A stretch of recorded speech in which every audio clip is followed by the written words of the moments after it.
सुंदर वादियों में बसा एक सुंदर साम्राज्य नाम है शेरगढ़। इस साम्राज्य में प्यार, मोहब्बत, नेकी देखते ही बनते थे। इस साम्राज्य जैसा दूर दूर तक दूसरा कोई भी साम्राज्य नहीं था।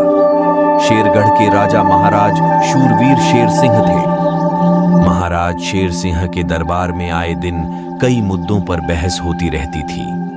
उन्होंने सभी को बोलने की आजादी दे रखी थी। विशेष करके वह इस बात का ध्यान रखते थे कि उनके साम्राज्य में कोई भी दुखी ना रहे, सभी सुखी आराम से अपना जीवन व्यतीत कर सके। महाराज शेर सिंह के दरबार में कई तरह के मुद्दे आया करते थे, जिनको वह आसानी से निपटा दिया करते थे। इस बार पड़ोस के साम्राज्य से एक नया मुद्दा निकलकर सामने आया, जिस मुद्दे ने सभी की नींद उड़ा के रख दी। मुद्दा यह था कि सबसे बड़ा हथियार कौन सा है जो हमेशा इंसान के काम आता है। महाराज शेर सिंह ने आसपास के गांवों में कहलवा भेजा कि जो भी व्यक्ति इस पहेली को हल करेगा उसको मुंह मांगा इनाम दिया जाएगा। यह सुनकर आसपास के हजारों गांवों से लोग अपनी अपनी सोच लेकर राजा के दरबार में आने लगे। वह कभी तलवार को सबसे बड़ा हथियार बताते हैं, तो कोई हवा या कोई सूरज को सबसे बढ़िया हथियार बताता। कई लोगों ने सभी ताकतवर चीजों के नाम बता दिए, लेकिन कोई भी उसे सिद्ध नहीं कर पाता। इसी वजह से किसी का भी जवाब सही नहीं होता और उन्हें निराशा हाथ लगती। कोई भी महाराज को सही तरीके से नहीं समझा पाया कि संसार का सबसे बड़ा हथियार कौन सा है। ना ही वहां के दरबारी महाराज को समझा पाए। कुछ दिनों के लिए दरबार स्थगित कर दिया गया। राजा जंगल में सैर के लिए जाया करते।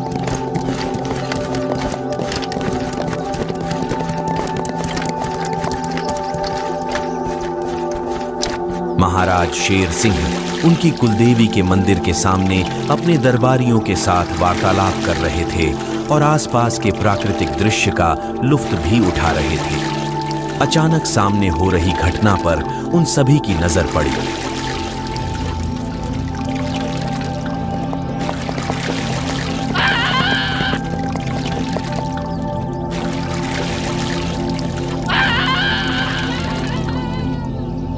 महाराजा शेर सिंह ने अपने एक किले में अपने कुलगुरु के साथ एक गुप्त वार्तालाप रखा, जिसमें उन्होंने अपने देखी घटना के बारे में जिक्र किया और बताया कि मैं एक प्रश्न का जवाब ढूंढ रहा हूं, और प्रश्न भी बताया।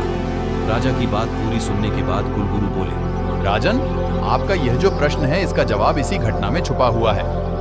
हर घटना कोई ना कोई सबक सिखाकर जाती है, जिससे इंसान को बहुत कुछ सीखने को मिलता है। यहाँ पर कुछ ऐसा ही हुआ है। राजन, ध्यान से सुने।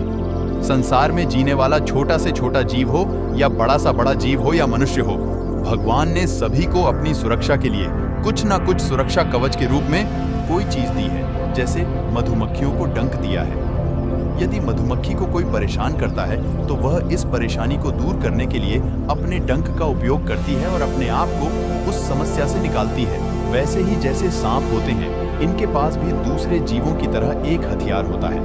वह है जहर, जिससे वह अपने दुश्मनों से रक्षा करता है।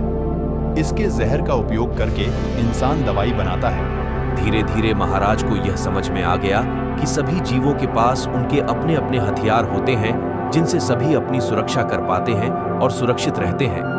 परंतु महाराज के मन में अभी भी यह सवाल था कि सभी हथियारों में, चाहे वह जीवों के पास हो या इंसान के पास, इन सभी हथियारों में सबसे शक्तिशाली हथियार कौन सा है।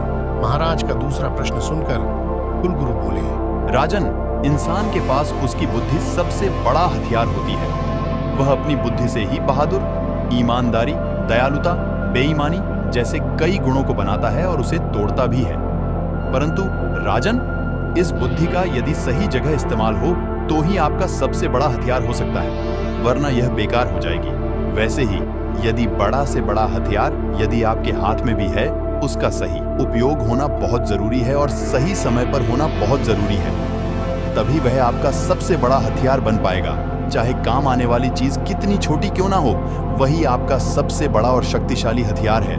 कई दिनों से महाराज के जहन में एक प्रश्न उन्हें परेशान कर रहा था।